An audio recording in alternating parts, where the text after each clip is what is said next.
সেদিন ছিল আমাদের লাস্ট দিন। তো বাড়ি ফেরার আগে আমরা চলে গিয়েছিলাম মন্দিরে, মানে বুঝতেই পারছো জগন্নাথ দেবের দর্শনে।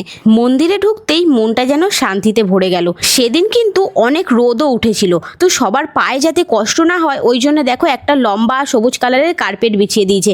আর এই কার্পেটে পুরো একদম জলের ভরা ছিল, যাতে সবার পায়ে একটুখানি আরাম লাগে, আমরা যাতে ঠিকঠাকভাবে মন্দিরে ঢুকতে পারি।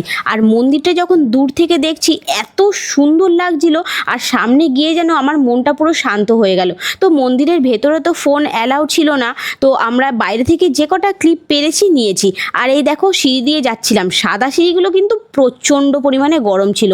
আর এখানে আমি দেবকে বললাম যে আমাকে একটুখানি ফটো তুলে দাও, কিন্তু ফটো তুলতে তুলতে হঠাৎ দেখি আমার সামনে এক গাদা লোক চলে এলো। কি আর করব, তাই আমরা আগে চলে গেলাম। এবং আগে গিয়ে যখন মন্দিরে ঢুকেছিলাম, মন্দিরটা জাস্ট দেখো, সামনে দিয়ে দেখতে এত সুন্দর লাগছিল। আর সেখান থেকে কিন্তু আমরা পেয়ে গেছিলাম মহাপ্রসাদ। প্রসাদ পাওয়ার পরে আমরা যখন প্রসাদ খেয়ে বাড়ি ফিরছিলাম, এত গরমে পাগুলো যেন জ্বলে যাচ্ছিল। আর এই দেখো আমি একটা ছেঁড়া জুতো পেয়েছিলাম, জানি না কার, হয়তো আমার জন্যই রেখে গিয়েছিল। তো যাই হোক, ওই ছেঁড়া জুতোটা পরে খুব কষ্টে এসেছি। আজকের মিনি ব্লগটা এইটুকুনি, ভালো লাগলে অবশ্যই লাইক করো।